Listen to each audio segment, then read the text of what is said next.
அழைக்கிறோம். கடினமான பாதைகள் எப்போதும் மகிழ்ச்சியான இலக்கை சென்றடையும். மைனா தந்த பாதை தனக்கென தமிழ் சினிமாவில் ஒரு அடையாளத்தை பெற்று தந்த புதிய பாதை இவருக்கும். குயிக்கோ போன்ற கதாபாத்திரங்கள் மனதில் பதிய செய்யும் யதார்த்தம் தரும் விதார்த் 1000 பொற்காசுகளில் அள்ளி வழங்கி வாழ்த்துக்களோடு பேச அழைக்கிறோம்.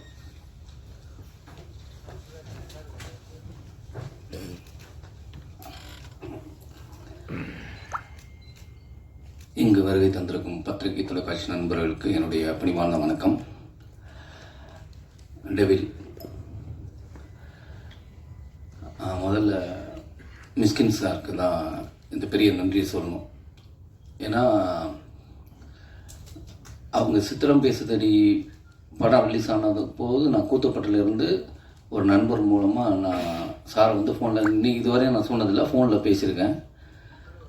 நான் அந்த ரிலீஸ் ஆன போது என்ன பாசிட்டிவான அவர்கிட்டருந்து வாழ்த்து கிடச்சதோ ஸ்டில் இன்றைக்கி இங்கே வந்து மீட் பண்ணும்போதும் அதே எனர்ஜி தான். அவர் வந்து பிளெஸ்ஸிங் எப்போதுமே மிஸ்கின் சார் வந்து பிளஸ் பண்ணுறது. நீ கவலைப்படாத, நீ இன்னும் 50 வருஷம் நடிப்ப, நல்ல முயற்சி பண்ண, நல்லா நடிப்ப அப்படிங்கிற ஒரு பாசிட்டிவான எனர்ஜி கொடுக்குற ஒரு இயக்குனர். ஆக்சுவலாக இந்த படத்தில் நடிக்கிறதுக்கு முன்னாடி மிஸ்கின் சார் ஒரு படம் பண்ணுறதா இருந்தது. அவர் கூட தான் பயணிக்கிற மாதிரி ஒரு ட்ராவல் ஒரு தடவை நான் ஆஃபீஸில் மீட் பண்ணேன். ஸ்ரீகாந்த் சார் சொல்லி தான் போனோம். அந்த டயத்தில் தான் இப்படி ஒரு படம் எடுக்கும்போது எனக்கு சாமி சார் வந்து இப்படி ஒரு படம் இருக்குது வாங்க அப்படின்னு. அதனால் நன்றியை வந்து மிஸ்கின் சாருக்கும் ஸ்ரீகாந்த் சாருக்கும் சேர்த்து சொல்லிக்கிறேன். இப்படி ஒரு வாய்ப்பை வந்து ஒரு காட்டி விடுறது இருக்குல்ல, அது அப்படி தான் அந்த படத்துக்குள்ள நான் வந்தேன். சாருடைய சவரக்கத்தி படம் பார்த்துருக்கேன். Beautiful movie. அவர் கூட பயணிக்கிறங்கிறது ரொம்ப ஆவலாக இருந்தது. ஆனால் ஆதித்யா சார் வந்து இந்த படத்தில் நான் நல்லா பண்ணியிருக்கேன்னா அதுக்கு மெயின் காரணம் ஆதித்யா சார். நான் இதுவரை எந்த படத்துலையும் நான் நடிச்சிருக்கேன், டைரக்டர் சொல்லி நான் பண்ணிவிடுவேன். ஆனால் இந்த படத்தில் நான் நடித்தது பூரா அவர் முன்னாடி முதல்ல நடிச்சிருவார், அதுக்கப்புறம் தான் நான் நடிச்சிருவேன். அதை பார்த்து இந்த நடிப்போடைய எல்லாம் நல்லா பண்ணியிருக்காங்கன்னு சொன்னாங்கன்னா அது முழு காரணம் ஆதித்யா சார் தான். Beautiful actor. ஏன்னா அவர் ஆக்சுவலாக அந்த ஒரு சாங் இருக்குது, நான் அதை போடுவாங்கன்னு நினச்சேன், அது போடல. நானே இங்கே பார்க்கலாம் ஆவலாக இருந்தது. அது சாங் எடுக்கும்போது எனக்கு ஒரு பயம் இருந்தது. ஐயோ நான் என்ன ஆடுறது, இப்படி ஒரு பாட்டு இருக்குது, அந்த கிஸ்மி கமான் கிஸ்மி சாங்கு. எனக்கு ஒரு பயம். சரி அந்த பொண்ணு எப்படி இருக்காங்கன்னா அந்த பொண்ணு ட்ரெஸ்ஸை பார்த்தா இன்னும் பயம் வந்துருச்சு, எப்படி எடுக்க போகிறாங்க, ஐயோ நமக்கு வராது, அந்த பொண்ணு மாஸ்டர் வேறு இருக்காங்க. இவர் அதை பற்றிலாம் கவலையே பண்ணல. வந்துட்டு தலைவா வாங்க அப்படி நில்லுங்க அப்படின்ட்டு இவர் அந்த பொண்ணு மாதிரி வந்து நின்னா பாருங்க. அடாடா பியூட்டிஃபுல். ஆக்சுவலாக இவர் பண்ண அளவுக்கு கூட அந்த பொண்ணு பண்ணல, நாங்கள் பண்ணல, அதான் உண்மை. அவ்வளோ பிரமாதமாக பண்ணார். ஆக்சுவலாக நான் இந்த படம் பார்த்தோன்னே பொதுவாக வந்து நம்ம எங்கே படிக்கிறோமோ அதோட பிரதிபலிப்பு எங்கேயாவது வந்துடும். சில பேருக்கு என்னென்னா படித்த இடத்தோடைய அடையாளத்தை விட்டுட்டு வேறு ஒன்று பண்ணலான்னு தோணும்.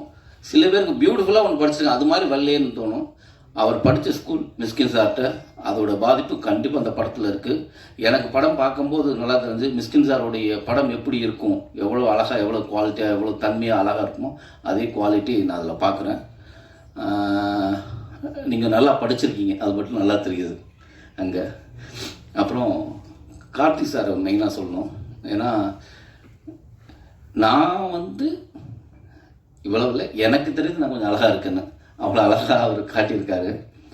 பியூட்டிஃபுல். அவர் கூட ஒர்க் பண்ணுறது, நான் ஒவ்வொரு படம் பண்ணும்போதும் கார்த்தி சார் எப்படியாவது உள்ள கூட்டு போடணும், எனக்கு அவர் கூட பண்ணணும்னு ரொம்ப ஆவல், ரொம்ப பிரமாதமாக. அப்புறம் எடிட்டர் இளையராஜா ஒவ்வொரு சீக்வன்ஸ் முடிஞ்சவுடனே அதை எடிட் பண்ணி காட்டுற விஷயமா இருக்கணும். நான் இன்றைக்கி தான் ஆர்ட் டைரக்டர் பார்க்குறேன்.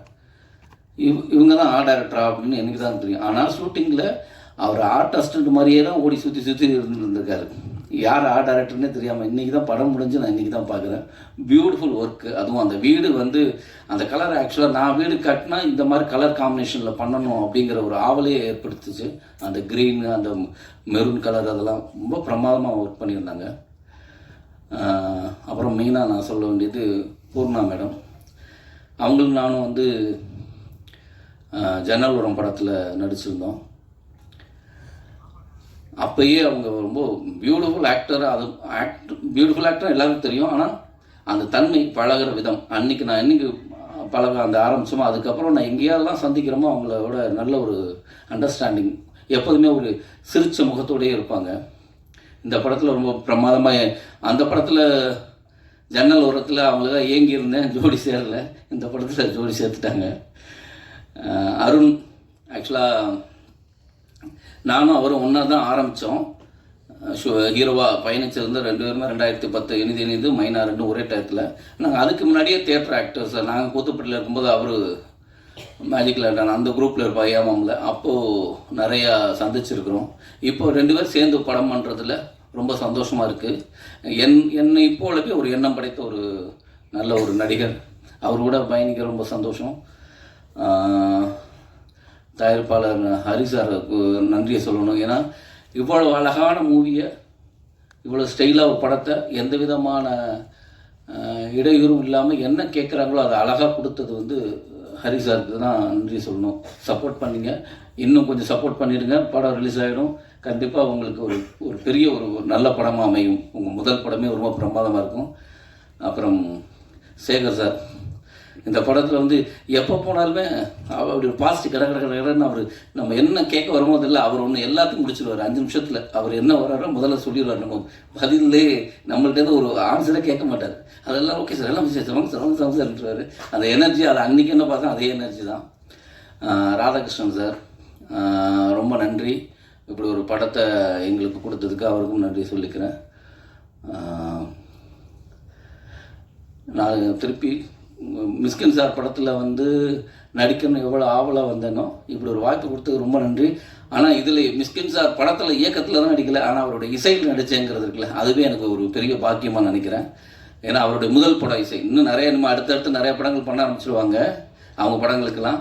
ஆனாலும் அவருடைய முதல் படம்ல அதில் நம்ம படமாக இருக்கிறது அது நம்ம செஞ்ச பாக்கியம்தான். ஏன்னா ஆக்சுவலாக மியூசிக் பண்ணதில்லை, நான் மியூசிக் பண்ணும்போது அவன் என்னடா பண்ணுறான் அவனை வர சொல்லு அப்படின்னு சொல்லி அங்கே சாங் கம்போசிங் நடக்கும்போது கூட நான் ஸ்டூடியோவில் எனக்கு ஒரு வாய்ப்பு கொடுத்தாங்க பார்க்குறதுக்கு. ஒரு ஃபுல் டே அங்கே உட்காந்துருந்தேன்.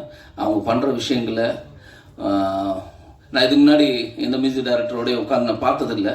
அப்படி ஒரு வாய்ப்பு சும்மா இருக்கு வந்து பாரு அப்படிங்கிறது இருக்குல்ல, அது வந்து பெரிய விஷயம். ரொம்ப சந்தோஷமாக இருந்தது அந்த தருணம். ரொம்ப நன்றி சார், திருப்பி உங்களுக்கு தான் சொல்லணும், ரொம்ப நன்றி. தேங்க்யூ. இந்த படம் பிப்ரவரி 2ஆம் தேதி ரிலீஸ் ஆகுது. கண்டிப்பாக எனக்கு என் கேரியரில் இந்த படம் எனக்கு ஒரு பெஸ்ட் படமாக இருக்கும், அதில் மாற்று கருத்தே கிடையாது. எனக்கு ரொம்ப பிடிச்ச படம். நான் படம் பார்த்துட்டேன், ரொம்ப சந்தோஷமாக இருக்குது. சாமி சார் ரொம்ப நன்றி. Thank you sir. நன்றி. அடுத்து நாம் பேச அழைக்கிறோம்